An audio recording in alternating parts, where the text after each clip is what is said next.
বন্ধুরে আমার আল্লাহ ফুলসিরাত নামক জায়গা বানায়া ফুলসিরাতের নিচে জাহান্নাম সাজায়া ফুলসিরাতের আগে আমার আল্লাহ তাআলা একটা জায়গা বানাইছে, জায়গার নাম হইল মিজান। ওই মিজানে আপনার আমার আমল ওজন করা হবে। ওই মিজানের আগে আমার আল্লাহ একটা মাকাম বানাইছে যেটার নাম হাসরের ময়দান। হাসরের ময়দানের আগে আমার আল্লাহ একটা মাকাম বানাইছে যেটার নাম বরজকে আলম, কবর। ওই কবরের আগে একটা মাকাম বানাইছে, ওই মাকামের নাম আলমে দুনিয়া। এখন আমরা যেখানে আছি এইটা আলমে দুনিয়া এবং বরজকে আলম, আর বরজকে আলম আর বরজকে দুনিয়া, আলমে দুনিয়া, এই দুইটা জায়গার মাঝখানে আমার আল্লাহ একটা স্থান, একটা মাকাম রেডি করছে। ওই মাকামের নাম হলো সাকরাতুল মাউত। প্রিয় ভাইরা আমার, ওই মৌতের বিছানার মধ্যে প্রমাণ হয়ে যাবে কে কবরের পরে হাসর, মিজান, ফুলসিরাতের পরে জান্নাতে যাবে। আল্লাহর নবী কই, উম্মত প্রত্যেকটা মানুষকে যখন আমি আল্লাহ বানাই নাই, রুহু শুধু বানাইলাম। রুহু বানানোর পরে আমি আল্লাহ লামকানে একটা গাছ লাগাইলাম, গাছের নাম সাদরাতুল ইয়াকিন, তওবা গাছ। ওই গাছের মধ্যে ততগুলা পাতা, দুনিয়াতে যতগুলা বান্দা, ওই গাছের প্রত্যেকটা পাতায় পাতায় বান্দাদের নাম লিখা আছে। ওই গাছের একটা পাতা যখন ঝরে পড়ে যায়, আমার আল্লাহ আজরাইলকে বান্দার কাছে পাঠায় দেয়। আশেক লেখে, তওবা নামক গাছটি আছে, পাতায় পাতায় লেখা আছে মানুষের হায়াত। ওরে সেই পাতাটা ঝরে গেলে মৃত্যুর নিশান আসবে চলে, শেষ হইবে তোমাদের হায়াত। পাপী উম্মত কে করিবে পার, আর পাপী উম্মত কে করিবে পার। কঠিন হাসরের দিনে আখিরি নবীজি বিনে, পাপী উম্মত কে করিবে পার। জোরে জোরে বলেন সুবহানাল্লাহ। আমার বাবা যখন এবার গাছের পাতা ঝরে যাবে, আমার আল্লাহ তাআলা আজরাইল আলাইহিস সালাতু ওয়াস সালামকে বলবে, রে আজরাইল, বান্দার রূহটা কবজ করো। বান্দার রূহ কবজ করার জন্য আমার আল্লাহ যখন আজরাইলকে পাঠিয়ে দিবে, আজরাইলকে এই যে এই যে এই যে এই যে আব্বাজি যেভাবে আছে এভাবে, কারণ এখন ঠান্ডার সময়, এরা বৈশা জায়গাটা গরম করছে, যার যেদিক যেমন সবাই আইসা বসে যাবে, ঠিক আছে না? আমি যে জায়গায় ওয়াজ করতেছি শুনতেছেন আপনারা? আজরাইল আসবে রুহু কবজ করার জন্য, কিন্তু রুহু নেওয়ার জন্য আজরাইল যখন আসবে, আমার আল্লাহ তাআলা ওই আজরাইলকে পাঠানোর সাথে দুইজন ফেরেশতা পাঠাবে, যে দুইজন ফেরেশতার চোখগুলা হবে নীল। কি 7টা হাদিস শরীফের আলোকে বয়ানটা দিতেছি, শুনেন মনোযোগ। নীল রঙের দুইটা চোখওয়ালা ফেরেশতা বান্দার সামনে এসে যখন দাঁড়াবে, ওই বান্দা ওই দুই ফেরেশতার চোখ দেখা ভয়ে বিছানাতে প্রস্রাব করে দিবে, পায়খানা করে দিবে, ওযু শেষ। ওযু যদি না থাকে, ঈমান নিয়ে মরার 1% গ্যারান্টি নাই। যারা মুমিন বান্দা তারা ওযু অবস্থায় মারা যাবে। বাবা, এজন্য আমি আমার এই নোয়াগাঁও পূর্ব নোয়াগাঁও আশেক রসুল ইসলামী যুব সংঘের মাহফিল থেকে আপনাদের সবাইকে বলতে চাই, আপনি অটো চালান, আপনি সিএনজি চালান, আপনি মাটি কাটেন, আপনি দোকানদারি করেন, নোয়াগাঁওয়ের আম্মুজিরা, তুমি ভাত রান্না করো, সন্তান মানুষ করো, সর্বা অবস্থায় ওজুনিয়া থাকবা। ওজুনিয়া থাকলে খারাপ জিনবুতে আসর করবে না। ওজুনিয়া থাকলে কঠিন বিপদ মুসিবত আসবে না। ওজুনিয়া থাকলে তোমার ঘর থেকে বরকত পরিপূর্ণ ভেগে যাবে না। বরকত আসবে আসবে, ঘোষণা আমার না, আল্লাহর হাবিব মুহাম্মাদুর রাসূলুল্লাহ। আল্লাহর নবী কয়, ওই ফেরেশতাদের চোখ দেখা বান্দা প্রস্রাব পায়খানা করে দিবে। এবার ফেরেশতারা চলে যাবে। আজরাইল আলাইহিস সালাতু ওয়াস সালাম বান্দার সামনে যখন আজরাইল আসবে, আয়েশা দাঁড়ায়া যাবে, বান্দা তার মুখ দিয়া আজরাইলের সঙ্গে কথা বলবে। দেখেন, একটা একটা করে বলি, আপনারা শুধু মিলাবেন। বান্দা কথা বলবে, আজরাইল এখনো পর্যন্ত মরণের প্রস্তুতি গ্রহণ করি নাই, একটু সময় দাও, একটু সুযোগ দাও, আমি যেন মরণের প্রস্তুতি গ্রহণ করতে পারি। বান্দাটা যখন কথা বলার চেষ্টা করবে, বান্দার হায়াত শেষ, আজরাইল কোনো সুযোগ দিবে না বান্দাকে। এবার বান্দার দুই দাঁতের চোয়ালের মাঝখানে জিহ্বাটা এভাবে পইরা আটকা যাবে। জিহ্বাটা যখন এইভাবে আটকা যাবে, বান্দা কথা বলতে পারবে না। দেখছেন মুসলমান মানুষ মারা যাওয়ার সময় কেন জিহ্বায় কামড় দিয়া মারা যায়? এবার বান্দার সামনে আজরাইল যখন দাঁড়ায় যাবে, আজরাইল দাঁড়ানোর সাথে সাথে বান্দার জবান বন্ধ, প্রস্রাব পায়খানা করে দিছে। এবার বান্দার চোখের ইশারা দিয়া আজরাইলকে বোঝানোর চেষ্টা করবে, রে আজরাইল আমি মরার প্রস্তুতি নেই নাই, একটু সুযোগ দাও। বান্দা আজরাইলের ভয়ঙ্কর চেহারা দেখবে, এমন বিকট চেহারা, এমন ভয়ঙ্কর চেহারা, বান্দার তাকাইতে তাকাইতে বান্দার চোখ উল্টে যাবে, বান্দার চোখের সাদামণি দেখা যাবে। দেখেন মানুষ মারা যাওয়ার সময় কেন চোখ উল্টে দেয়? মুসলমান ইমানদার, এবার যখন বান্দার চোখটা উল্টে যাবে, ওই বান্দাটা এবার তার রুহু নেওয়ার সময় আসবে। আজরাইল আইসা বান্দার বুকের মধ্যে থাবা দিয়া ধরবে, শুধু থাবা দিয়া ধরবে না, শুধু থাবা দিয়া ধরবে না, আজরাইলের ওই থাবাটা বড় ভয়ঙ্কর। হুজুর কেন ভয়ঙ্কর? আল্লাহ যখন কোনো মানুষ বানায় নাই, মানুষ বানানোর আগে আল্লাহ দুনিয়াতে হযরত জিবরাইলকে পাঠাইছেন, মিকাইলকে পাঠাইছেন, ইসরাফিলকে পাঠাইছেন। কেউ মাটি নিতে পারে নাই, মাটি নিছে শুধু আজরাইল। একটা খাবলা দিছেন, এক খাবলাতে 40 মণ মাটি নিছেন। আচ্ছা বলেন, 40 মণ মাটি যেই হাতে আটে, এই হাতটা কি ছোট না বড়? আচ্ছা 40 মণ মাটি যে হাতের মধ্যে আটে আর যে পাত্রে রাখা হয়, এই পাত্র যদি এই কাঠের উপরে রাখে, কাঠ কি থাকবো না ব্যর্থ হইব?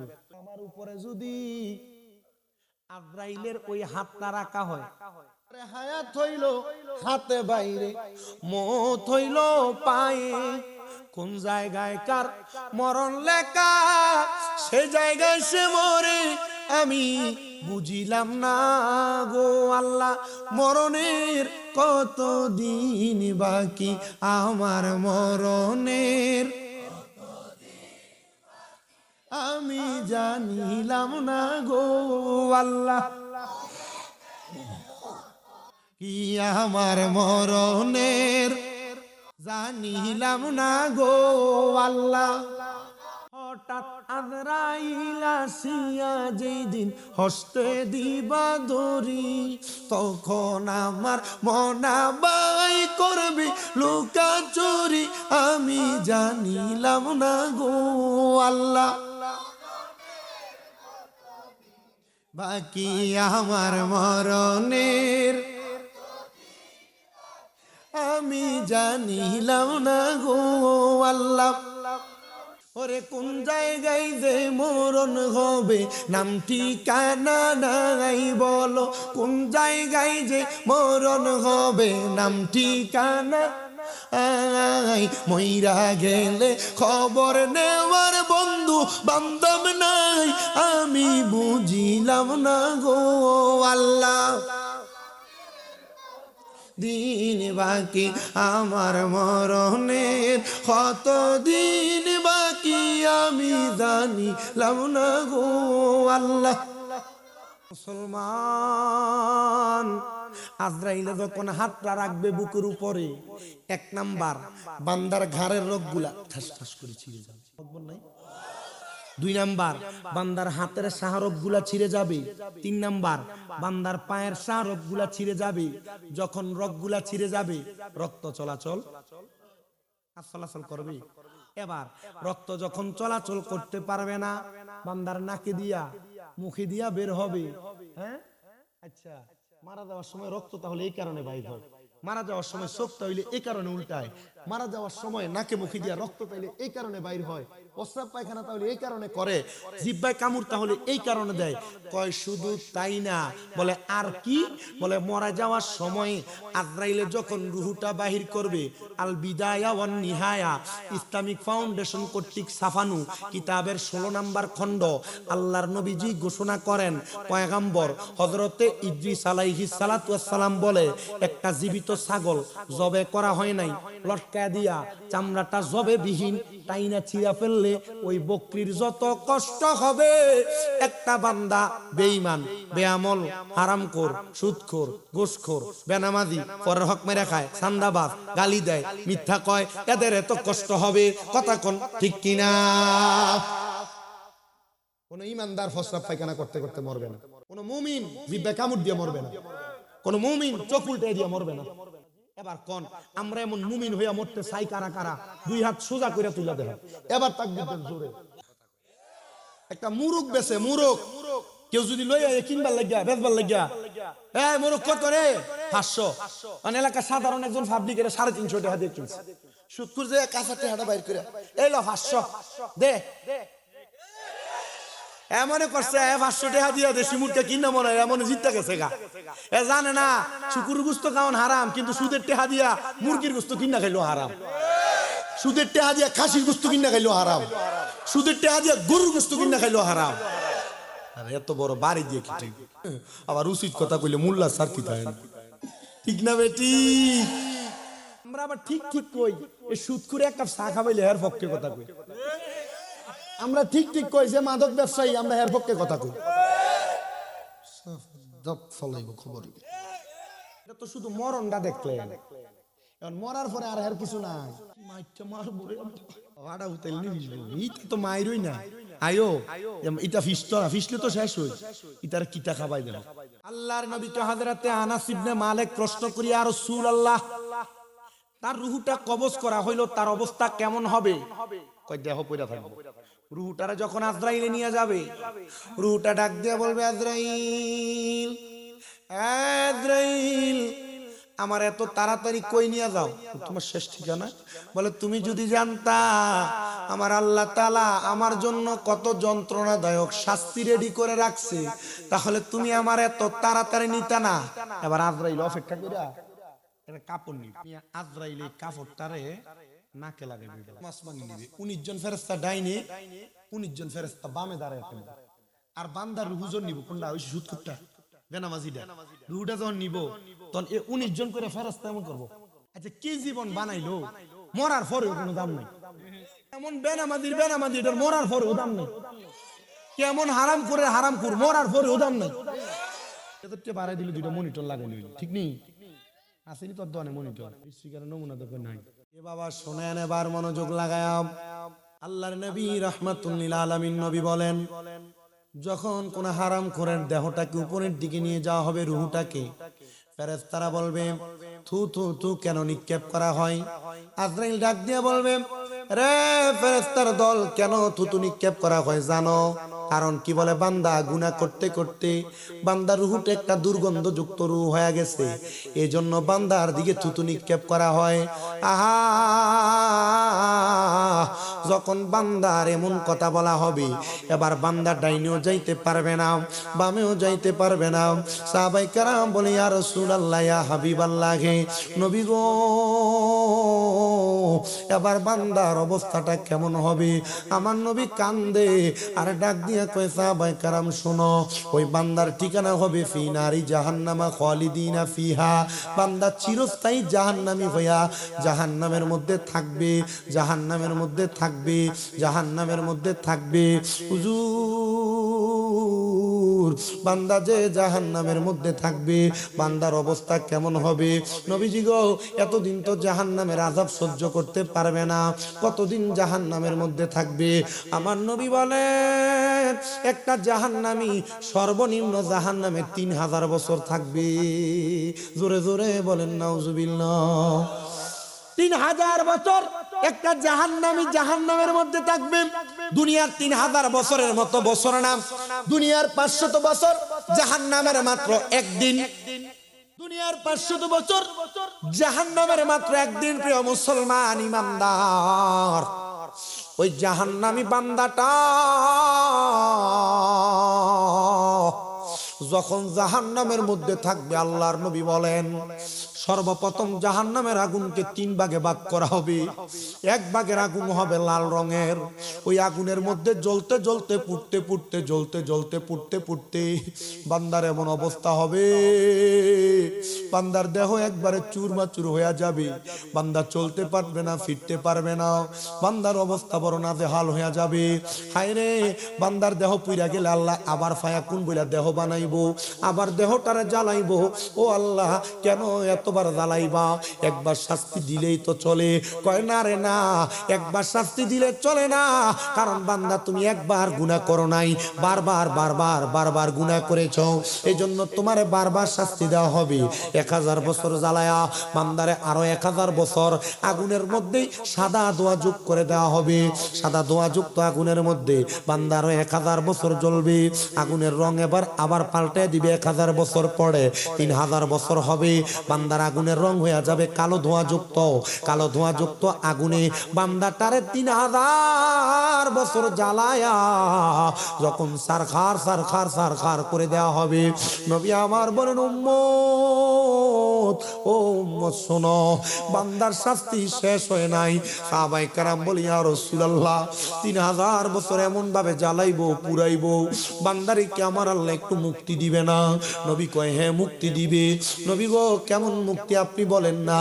আমার নবী কয় 3000 বছর পরে জাহান্নামের আগুন থেকে বান্দারে দাঁড় করানো হবে একটা জায়গায়, যে জায়গার নাম তাকাসসুর। নাম কি? তাকাসসুর নামক জায়গাতে দাঁড় করায়াম বান্দাটারে। ওই জায়গার মধ্যে বলবে, বান্দা কি বলবা বলো? আমাদের এলাকায় 14 রাখাইলে 2-3 মিনিট ফিডাইলে আমি চুরি করছি। বান্দারে 3000 বছর জ্বালানোর পরে জিজ্ঞাসা করবে, বান্দা কি বলবা বলো? আপনার মনে হয় বান্দা মাপ চাইবে? আপনার মনে হয় বান্দা বলবে আল্লাহ আমারে মাফ করে দাও? জি না। আল্লাহর নবী কয় বান্দা 3 বার একটা শব্দ ব্যবহার করবে, ময় পানি, ময় পানি, ময় পানি। সাহাবায়ে কেরাম কান্দে, ইয়া রাসূলুল্লাহ, ইয়া হাবিবাল্লাহ, তাকে কি পানি দেওয়া হবে না? নবী আমার বলেন উম্মত, হ্যাঁ হ্যাঁ পানি দেওয়া হবে। নবী গো কেমন পানি? দুনিয়ার কোন স্বাভাবিক পানি? কয় না। তিরমিজি শরীফের হাদিস তিনাতুল খাবাল, ওই হাদিস শরীফের মধ্যে বলে জাহান্নামীদেরকে যে পানি দেওয়া হবে ওই পানির নাম তিনাতুল খাবাল, মানে অন্য জাহান্নামীদের রক্ত এবং পুঁজ দেওয়া হবে। কিসে কইরা দেওয়া হবে? এমন কাঁচের গ্লাস, প্লাস্টিকের গ্লাস, স্টিলের গ্লাস, মেলামাইনের গ্লাস, জি না, লোহার একটা গ্লাসকে আগুনের মধ্যে গরম করা হবে।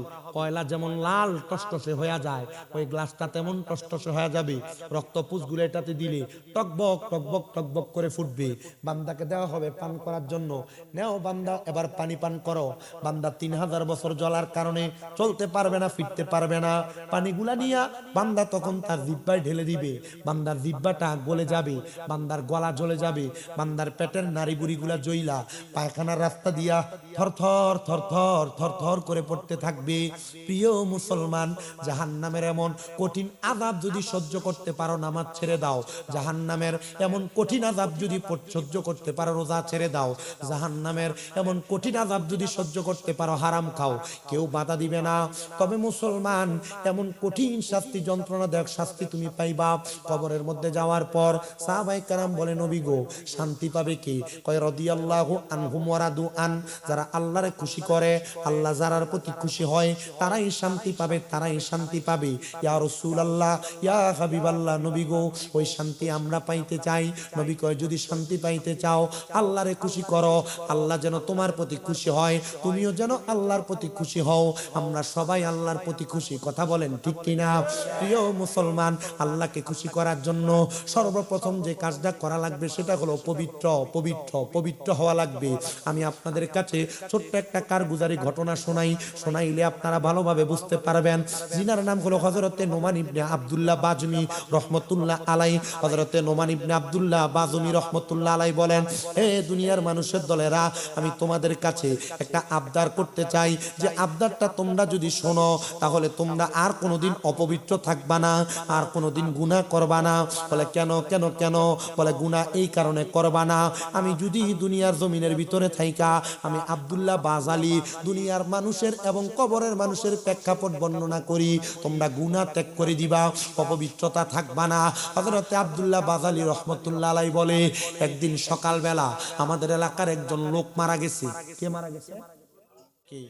আসমানে চিরিক মারলে, আসমানে বিজলি মারলে যেমন আওয়াজ হয়, ওই কবরের মধ্য থেকে এমন আওয়াজ আইসা কবরটা নিচের দিকে ডেবে গেছে। আমরা ভয়ে তার কবরের সামনে গেলাম না, আমরা চলে গেলাম এই কবর যার, তার পরিবারের কাছে। তার পরিবারের কাছে যা বললাম, হে মৃত ব্যক্তির স্ত্রী, তোমার কাছে আমাদের একটা প্রশ্ন জবাব দাও। বলে কি প্রশ্ন? বলে প্রশ্ন হলো, তোমার স্বামীর এমন কোন বদ আমল আছে কিনা যে বদ আমলের কারণে তোমার স্বামী আযাবের শিকার হয়। একটা জামাইয়ের ব্যাপারে সবচেয়ে ভালো জানে তার বউ, একটা বউয়ের ব্যাপারে সবচেয়ে ভালো জানে তার স্বামী, একটা ফুতের ব্যাপারে সবচেয়ে ভালো জানে তার মা বাপ, একটা মা বাপের ব্যাপারে সবচেয়ে ভালো জানে তার সন্তান, একটা বন্ধুর ব্যাপারে সবচেয়ে ভালো জানে তার বন্ধু।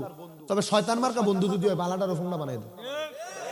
এজন্য বন্ধু বাছাই করতে বাচ্চা বাছাই করে, ফোংনাটার লগে ঘুরবা এটা তোমার বিড়ি খোর বানাই, বালাটার লগে ঘুরবা এটা তোমার মসজিদে নিব, বালাটার লগে ঘুরবা তুমি কোরআন শরীফ পড়তারো না, রমজান মাসে দারুল কেরাতে ঢুকাইবে।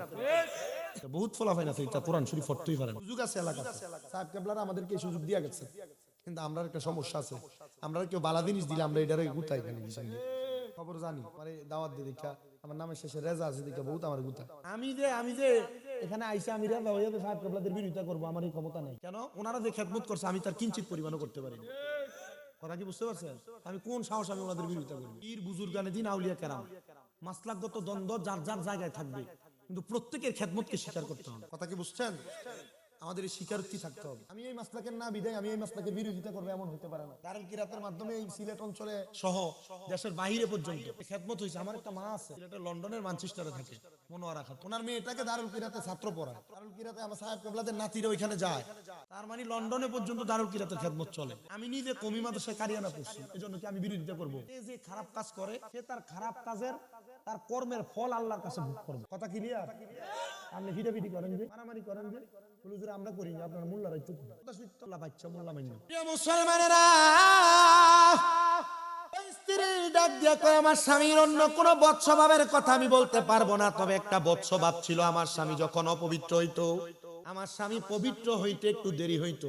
তারা বিয়া করছেন বুঝে লইন। আমার স্বামী যখন অপবিত্র হইতো, যুব সমাজ যারা তোমাদের বয়সঙ্গী কাজ চলে তোমরা বুঝে নিবা, বাড়ি ঘরে যে মা বোনের আছেন আপনারা বুঝে নিবেন, বেশিক্ষণ সময় অপবিত্র থাকার কারণে একটা মানুষের কবরের মধ্যে বাস পড়ার মতো আবাস হয়। তিনটা কবর খোঁড়ার পর কবরটারে জায়গা দিতে চায় না, তো কেন তুমি অপবিত্র থাকবা?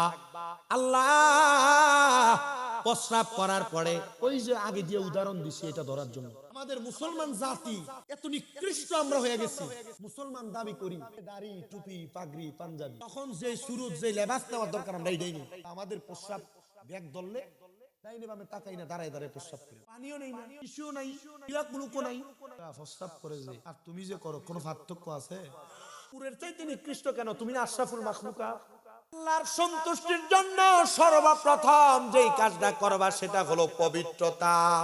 আত্মহুরু শাতরুল ঈমান, পবিত্রতা হলো ঈমানের অঙ্গ। পবিত্রতা ছাড়া অন্য কোনো আমল আল্লাহর দরবারে কবুল হবে না।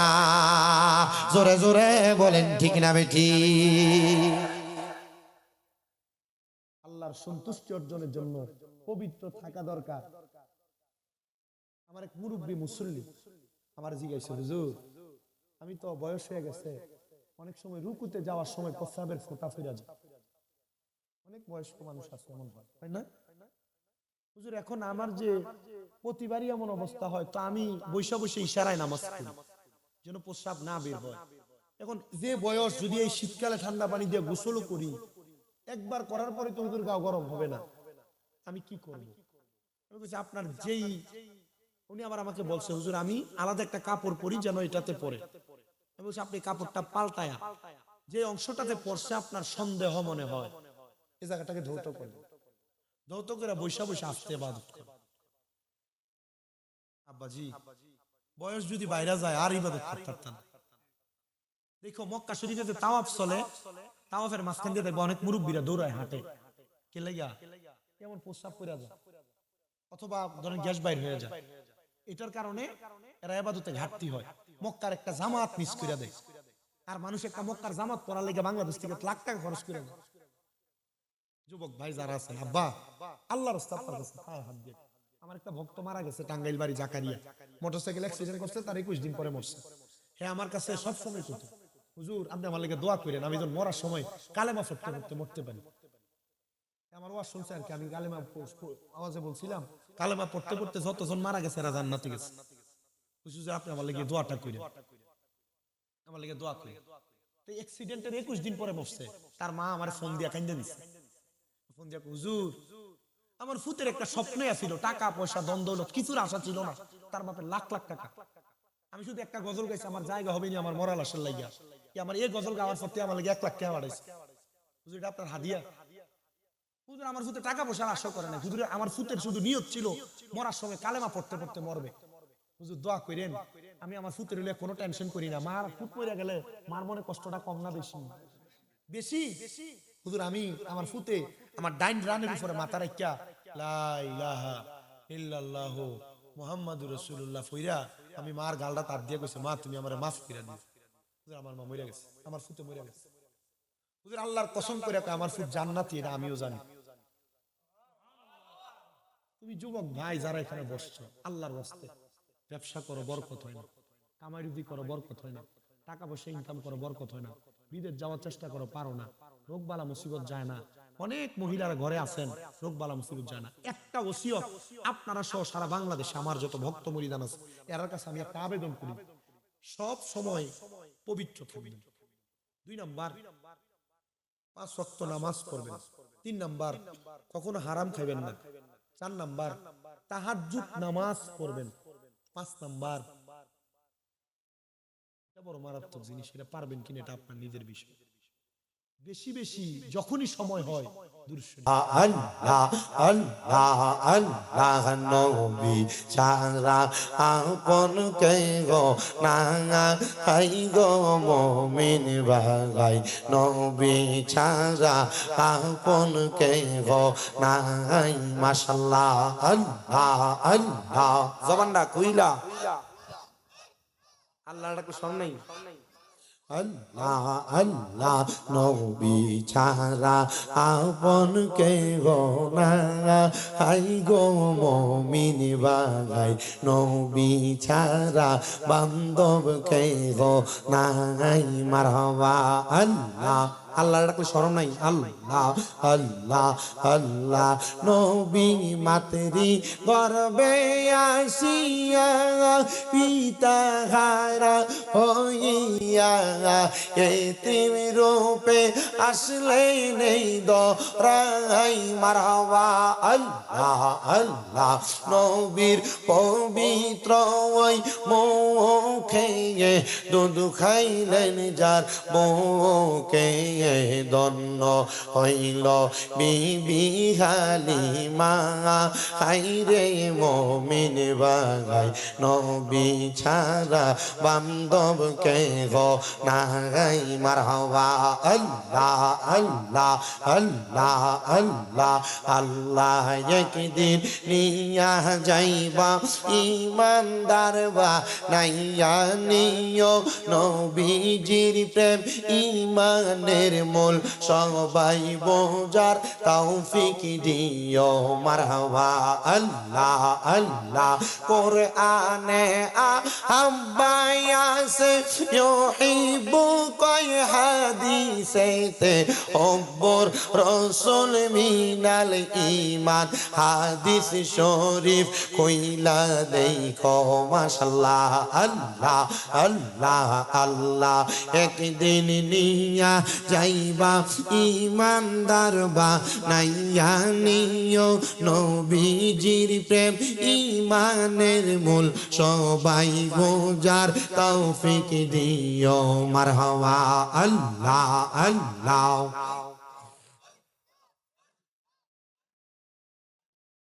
মা খাদিজা যাদের নানি ছিল মায়ে বড় ধনী, জাবালে নূরে যাইতেন তিনি, জাবালে নূরে যাইতেন তিনি, নবীকে খাওয়াইতে খানা। মারহাবা আল্লাহ আল্লাহ আল্লাহ, একদিন নিয়া যাইবা ইমানদার বা নাইয়া নিও নবীজির প্রেম ইমানের মূল, সবাই বোঝার তৌফিক দিও। মারহাবা আল্লাহ আল্লাহ। যাদের নামে মসজিদ বানাই, যাদের নাম লেখে মাদ্রাসায়, ইমাম পরে জুম্মার খুতবায়, মুনাফিকরা দেখে না আল্লাহ। একদিন নিয়া যাইবা ইমানদার বা নাইয়া নিও নবীজির প্রেম ইমানের মূল, সবাই বোঝার তৌফিক দিও। মারহাবা আল্লাহ আল্লাহ। লা ইলাহা ইল্লাল্লাহু মুহাম্মাদুর রাসূলুল্লাহ সাল্লাল্লাহু আলাইহি ওয়াসাল্লাম। একটা জবানও বন্ধ রাখবেন না, জবান খুলে জোরে পড়েন আলহামদুলিল্লাহ। মুআজ্জাজ সদর মুহতারাম আজকের মাহফিলের সম্মানিত সভাপতি হযরত মাওলানা মোহাম্মদ মহিউদ্দিন সাহেব, সম্মানিত সহ সভাপতি বৃন্দ জনাব মোহাম্মদ আরজু মিয়া সাহেব, মোহাম্মদ রফিক মিয়া সাহেব সহ মাহফিলের বিশেষ অতিথি হাফেজ মাওলানা আখলাকুর রহমান সাহেব, প্রধান বক্তা কারি আফসারুল হক রনি সাহেব সহ আমন্ত্রিত মেহমান বিন্দু, বিশেষ করে পূর্বে নওয়াগাঁও আশিক রাসূল ইসলামী যুব সংঘ মসজিদ কমিটি, আল্লাহ পাক আমাদেরকে ওনাদের ইন্তেজামের ৭তম মাহফিলে আসার বসার তৌফিক দিয়েছেন। আমরা সে আল্লাহর শুকর গুজার করে পড়ি আলহামদুলিল্লাহ। আব্বাজিরা, আমি যদি আপনাদের কাছে আমার সময় মোতাবেক যদি আলোচনা করি, আপনাদের কি কষ্ট হবে? আমার ওয়াজের পরে আগামীকালকে ২ শ্রেণীর মানুষ আমার বিরোধিতা করবে। এর মধ্যে এক শ্রেণীর মানুষ হলে এই এলাকায় যদি কোনো সুদখুর থাকে তারা। আচ্ছা, সুদখুর যদি আমার ওয়াজে বেদার হয়, আপনার কি কষ্ট হইব? তুই এটার উপরে যেমনে পয়সা দিতে আপনার শর্ট করলে তুই মরবি নি বেটা, বিয়া কার শাদী করছস না?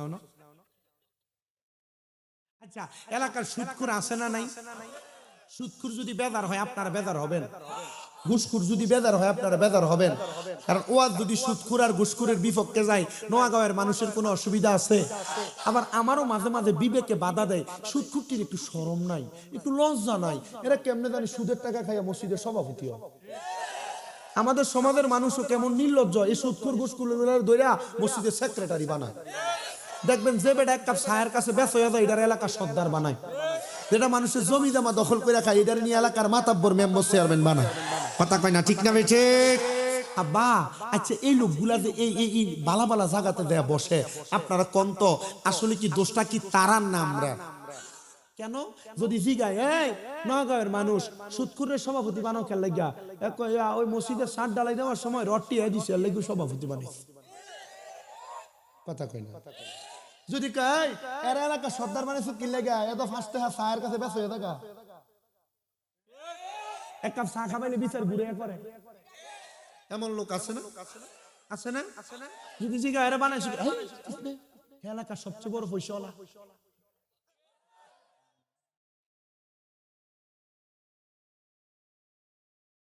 আল্লাহ কোরআনে বলেন, বিসমিল্লাহির রহমানির রহিম, ওয়ালা তাকুনু কাল্লাযীনা নাসুল্লাহা ফাআনসাহুম আনফুসাহুম উলাইকা হুমুল ফাসিকুন। আওয়াজ আসতে হয়েছে জোরে কোন আল্লাহু আকবার। আল্লাহ কয় বান্দা, ওয়ালা তাকুনু, তোমরা তাদের মতো হয়ো না, কাল্লাযীনা, যাহারা নাসুল্লাহ ফাআনসাহুম আনফুসাহুম, যারা নিজের কথা ভুলে গেছে আমি আল্লাহ তাদেরকে ভুলে রাখছি। মাবুদ তারা কারা? আল্লাহ কয় উলাইকা হুমুল ফাসিকুন, এরা হলো ফাসিক। আল্লাহ এরা যে ফাসিক এদের পরিচয় আপনি কেমনে দিলেন? আমরা তো তাদেরকে চিনতে চাই। দেখবেন আমাদের সমাজে এমন অনেক মানুষ আছে যারা নামাজ ছেড়ে দিলে কবিরা গুনাহ জানে তবুও নামাজ ছেড়ে দেয়, সুদ খাইলে গুনাহ তবুও খায়, ঘুষ খাইলে গুনাহ তবুও খায়, মানুষের জমি দখল করা গুনাহ তবুও দখল করে, ক্ষেতের লাইল কাঁচাইতে কাঁচাইতে এক হাত বাড়ায়া ক্ষেতের দাম বাড়ায়, জাগা জমি বাড়ায়, এমন সিটার মার্কা মানুষও সমাজে আছে না নাই? আল্লাহ তাআলা তাদের কথা বলেছে,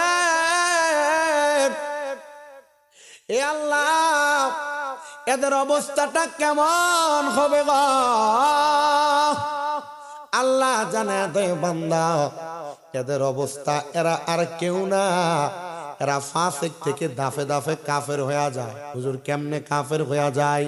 নবী আমার বলেন, উম্মত, হে উম্মতের দলেরা, যখন এরা ছোট ছোট গুনাহগুলা করে, ওলামায়ে কেরাম যেহেতু আছে, আমার ভাইজান আফসারুল হক রনি সাহেব যেহেতু আছেন, এলাকার আলেম ওলামাদের কাছে জিজ্ঞাসা করবেন, যখন বান্দা ছোট ছোট গুনাহকে একবার গুনাহ করার পর দ্বিতীয়বার আবার এটা গুনাহ জানার পর গুনাহটা আবার করে, তখন বান্দা গুনাহগার থেকে ফাসিক হয়ে যায়, ফাসিক। দ্বিতীয়বার করার পরে বান্দা যখন আবার গুনার কাজটা তৃতীয়বার করে, তখন বান্দা জিন্দিক হয়ে যায়, জিন্দিক। তৃতীয়বারের পরে চতুর্থবার যখন বান্দা আবার গুনার কামটা করে, তখন বান্দাটা জিন্দিকের পরে বান্দার মাঝে নেফাকি চলে আসে, মানে বান্দাটা মুনাফিক হয়ে যায়, মুনাফিক। আর কোন মুনাফিক যখন কোন গুনার কাম করে, তখন আর তার কাছে গুনাহকে গুনাহ মনে হয় না, গুনাহটাকে তার কাছে আনন্দ মনে হয়। দেখবেন এলাকায় গায়ে হলুদের মধ্যে, মুসলমানের মধ্যে ডিজে পার্টির কনসার্ট করা হয়, ডেক্সেট বাজে বাজে নাচানাচি করা হয়, মানুষ এটাকে বিবাহের ট্রেডিশন মনে করে, গুনাহ মনে করে না। খোদা কি কসম করে বলি গো, বিবাহের মধ্যে গান বাজনা করা হারাম, হারাম, হারাম। ডান হাত তুলে বলেন ঠিক কিনা? আরেকটা হারাম আছে যেটা ইসলামের লেভেল লাগায় করে, পিছনে নাম দেয় উরুস মুবারক, বেরিয়ে তেমনি গান বাজনা করে।